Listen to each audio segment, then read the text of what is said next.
Rain hit the massive iron gates like drums as a tiny boy named Leo stood shivering, clutching a dented metal bowl. He wasn't asking for money, just a dry corner to wait out the flood. But Mrs. Lana, wrapped in expensive fur and dripping with diamonds, looked at him with a face like sour milk. She pointed a finger and screamed words that would haunt the wind for years. "You don't belong in my world." She slammed the gates shut, leaving the orphan to collapse in the freezing mud while the thunder roared. She thought she had won, but here's the truth. The people you crush on your way up are often the same ones standing over you when you fall. But before we dive deeper into this story, please kindly take a moment to comment below with the city you are watching this video from. Hit the like button, and also don't forget to subscribe to the channel to help me to reach my first 1,000 subscribers if you haven't done that already. The sky turned black and the rain felt like needles. Leo stood outside the huge iron gates, his clothes soaking through in seconds. He wasn't asking for money, just a small corner under the porch to stop shivering.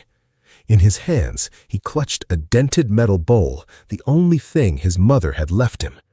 Suddenly, the front door creaked open. Mrs. Lana walked out, her high heels clicking on the marble even over the roar of the thunder. She was wrapped in white fur that looked like a soft cloud, a sharp contrast to the boy shivering in the mud. She looked down at Leo, her face twisting as if she had just smelled something rotting. "Please," Leo whispered, his teeth chattering so hard he could barely speak, "just until the rain stops." Mrs. Lana didn't reach for an umbrella. She didn't call for a servant to bring a blanket or a cup of tea. Instead, she stepped closer, the diamonds on her fingers flashing in the lightning. She reached out and snatched the metal bowl from his tiny, frozen hands. Before he could react, she tossed it into the deep mud of the gutter. "You think my home is a shelter for trash like you?" she spat, her voice cold and sharp. She signaled to the heavy-set security guards standing in the shadows. "Get this animal away from my property. He's ruining the view." As the guards grabbed his thin arms and dragged him toward the street, Leo looked back, begging with his eyes. But Mrs. Lana just stood there, tall and untouchable. "You don't belong in my world," she shouted, her voice echoing against the stone walls.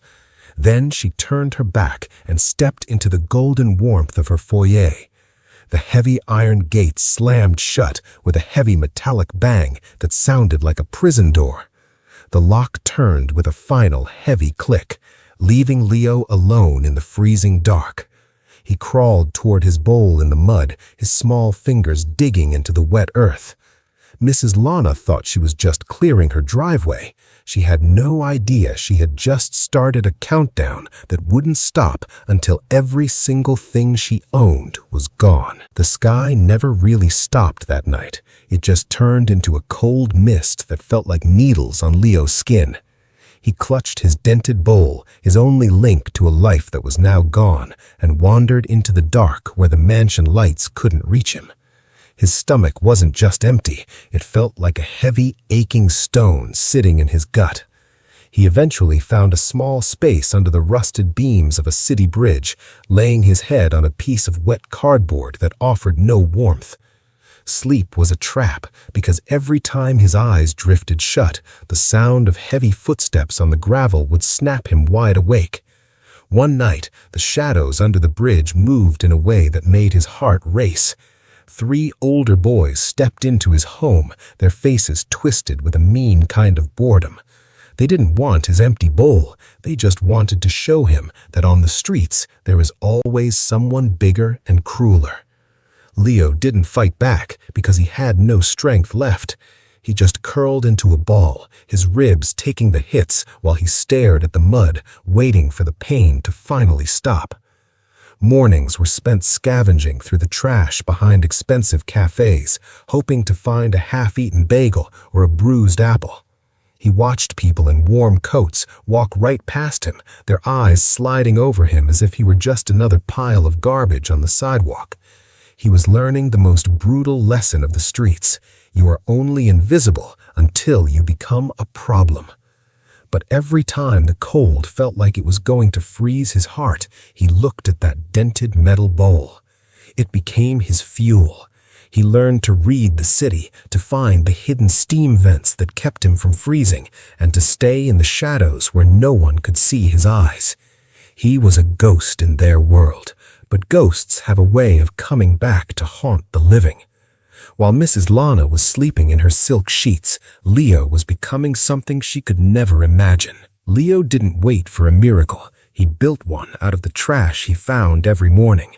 He spent his days in a world that wanted him to stay a ghost, but he decided to become a problem they couldn't ignore. Instead of just begging for coins, he started collecting discarded newspapers to teach himself how the world worked. He sat under the yellow glow of a street lamp, tracing the letters with a dirty finger until the symbols finally made sense. When his stomach screamed for hunger, he disciplined his mind to focus on the pages instead of the ache in his gut. Once, he tried to sit outside a bookstore just to hear a clerk reading to children, but the man looked at Leo's tattered shirt and pointed toward the alley, saying, "Not here, kid." Leo didn't cry. He just moved to the shadows and kept listening, turning that rejection into a reason to work harder. He used smooth stones to practice math in the damp dirt, solving problems until the sun came up, proving to himself that his mind was a weapon. Every cold shoulder was a lesson in resilience. He realized the world only respects those with a plan, and if he didn't have one, he would always be at the mercy of people like Mrs. Lana. His dented metal bowl wasn't a beggar's tool anymore. It was his mission statement. He wasn't just a boy surviving in the mud. He was a powerhouse in training. While the wealthy were attending their fancy parties, Leo was mastering the very world they claimed he didn't belong in. But knowledge alone wasn't enough. He still needed one break to get off the streets, and that break was about to walk right past his cardboard box. One morning, the sun was fighting through the city smog. A sleek black sedan pulled up near Leo's corner. A man stepped out, distracted by a phone call, and didn't notice his heavy leather wallet slip from his pocket and land right in the gutter. Leo's stomach was a hollow pit of hunger, and he knew that wallet likely held enough cash to feed him for a lifetime. He looked at the wallet, then at the man's retreating back, knowing this was the moment that would define who he really was. He didn't hesitate. He grabbed the wallet and chased the man through the morning crowd. "Sir, you dropped this!" he shouted, his voice cracking from the cold. The man turned around, his eyes hard and suspicious, seeing only a dirty kid in tattered clothes. He snatched the wallet back and checked the cash inside. Every single dollar was still there. He looked at Leo again, but this time he didn't see a beggar. He saw a boy with a rare, unbreakable kind of integrity. The man, a powerhouse in the business world, named Mr. Sterling, went silent for a moment. "Why didn't you keep it?" he asked, his voice softening. Leo held up his old dented metal bowl and said, "Being hungry is temporary, but being a thief is forever." Mr. Sterling didn't reach for his pocket to give a small tip. Instead, he offered a future. He handed Leo a crisp business card and said, "Show up at this address tomorrow at 8 a.m. If you're late, don't bother coming at all." Leo watched the sedan pull away, clutching the card like it was a golden ticket to a new life.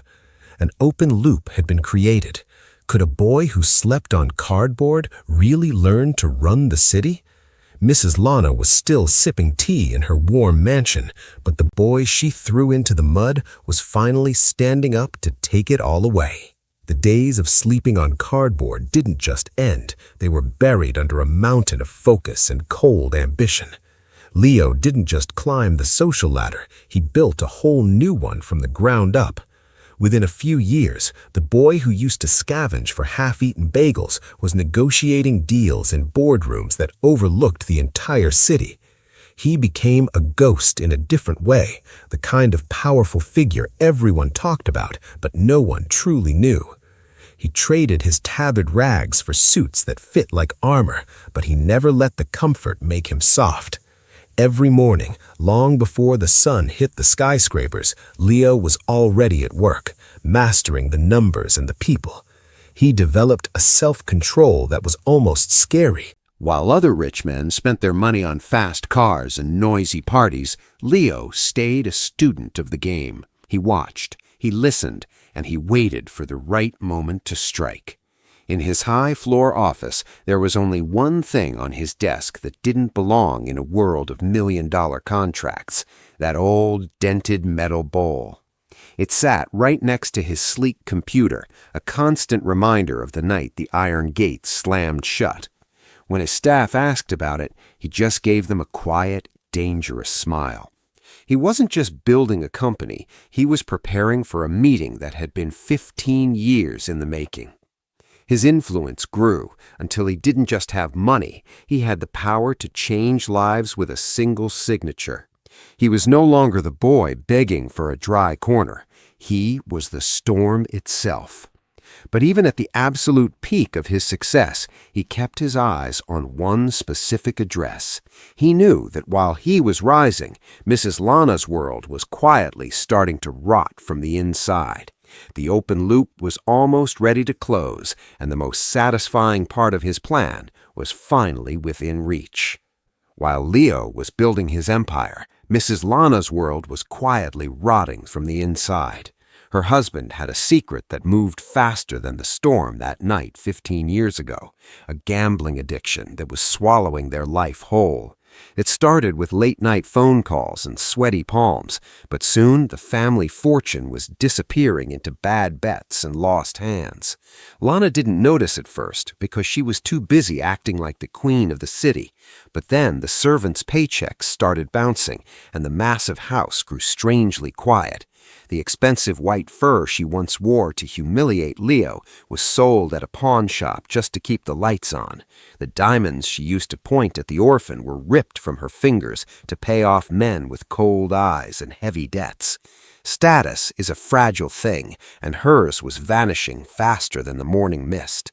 Finally, the bank moved in, and the legal notices replaced the fancy invitations on her desk. They seized the luxury cars and the summer homes. Her friends, the ones who sipped expensive tea while she laughed at the powerless, vanished the moment the money dried up.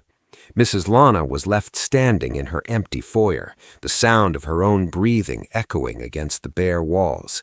She was no longer the untouchable woman behind the iron gates. She was becoming the very thing she hated: invisible. The bank was preparing for the final blow, putting her last possession, the massive mansion, up for public auction. As she looked at the hollow rooms, she realized she was on the brink of a threshold she never thought she would cross. The open loop was almost closed, and a new storm was finally heading back her way. The day Mrs. Lana feared most finally arrived, like a cold hand reaching for her throat. Her massive mansion, once the very symbol of her status, was now just a lot number on an auctioneer's clipboard. She stood in the back of the crowded room, hiding behind oversized sunglasses and hoping the shadows would swallow her whole. This was her personal threshold, the moment her world of silk and silver was being sold to the highest bidder. The air in the foyer felt heavy with the scent of old wood and the greedy breath of buyers looking for a bargain. Lana looked at the marble floors she once walked with expensive fur trailing behind her, realizing they were no longer her floors to walk.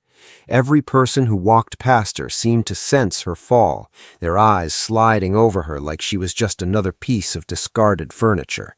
The auctioneer cleared his throat, a sharp sound that echoed against the high, empty walls. Lana's heart hammered against her ribs as the first bid was called out, starting at a price far lower than the home was worth. She felt a sudden change in emotion, a mix of burning shame and pure terror, as she realized she might end up with nothing at all. This was her philosophical stake. Her belief that her wealth made her untouchable was being proven dead wrong. As the numbers climbed, a new bidder suddenly appeared from the back, his face hidden in the glare of the morning sun. This mystery man didn't look like the other buyers. He carried himself with a quiet, powerful confidence. He didn't just bid, he dominated the room, raising his hand for every offer without even checking the price. Lana leaned forward, her fingers digging into her palms as she tried to catch a glimpse of the man about to own her life. An open loop was forming in her mind.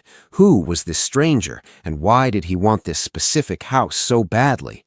The price hit a record high, and the room went silent as the mystery man raised his hand one last time. Lana felt a strange sense of displacement, as if the ground were shifting beneath her feet. She rushed toward him as the hammer fell, desperate for a job or a room to stay in. But the man didn't even look her way yet, leaving her trapped in a state of unresolved tension.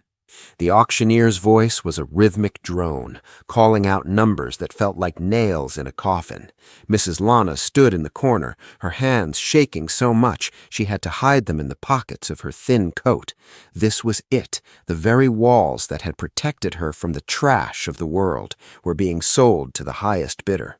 The bids were climbing, but they weren't high enough to cover her husband's debts. She needed a miracle, or she would be back on the wet sidewalk by sunset. Suddenly, the heavy doors at the back of the room swung open. The morning sun flooded in, turning a tall figure into a dark silhouette. The room went quiet. This man didn't just walk in, he moved with the kind of quiet power that made everyone else feel small. He didn't look at the marble floors or the gold leaf on the ceiling. He didn't even look at the other buyers. He just raised a single hand. $10 million. His voice was low, but it hit the room like a physical blow. The auctioneer froze mid-sentence. Mrs. Lana gasped, her heart leaping into her throat. That was more than double the mansion's actual value. It was a record-breaking offer that didn't just win the auction, it silenced the world. The room fell into silence so thick you could hear the ticking of the grandfather clock in the hall. The hammer fell with a heavy bang. "Sold!" the auctioneer shouted, his voice cracking. Mrs. Lana didn't wait. She pushed through the crowd, her pride finally shattered. She reached the mystery man, her voice a desperate whisper. "Sir, please, I have nowhere else to go. I can work, I can clean. Just let me stay in one room." The man slowly turned around. He looked at her with eyes that were as cold as a winter storm. He didn't answer her plea. Instead, he reached into the pocket of his expensive blazer and pulled out something that looked completely out of place in a room full of millionaires. He set an old, dented metal bowl on the auction block. Mrs. Lana's breath hitched. The memory of a freezing boy and a slamming gate 15 years ago slammed into her. She looked up at his face, finally seeing past the sharp suit. "Leo?" she whispered. He leaned in close, his shadow swallowing her. "The people you crush when you're at the top are the same ones standing over you when you finally fall." Leo didn't say a word as he signed the final deed. The mansion was officially his. The same marble floors and the same high ceilings remained, but the owner was now the boy who had once been left to dead in the storm. He looked at Mrs. Lana, who was still frozen, staring at that old, dented metal bowl sitting on the auction block. She looked like a ghost in her own house, her face pale and her hands trembling. "Time to go," the head of security said. His voice echoed through the foyer, cold and professional. He didn't offer a blanket or a kind word. He simply took her arm and guided her toward the entrance. Lana stumbled, her heels clicking on the marble one last time before she hit the stone of the driveway. As she reached the front porch, a low rumble of thunder rolled across the gray sky. The clouds broke open instantly. Just like 15 years ago, the rain came down in heavy, freezing sheets. It soaked through her thin coat in seconds, making her hair collapse against her face. The guards didn't stop until they reached the massive iron gates. They stepped back inside the property line and gripped the handles. Clang! The sound of the gate swinging shut was final. The lock turned with a heavy metallic click that sounded like a prison door closing on her life.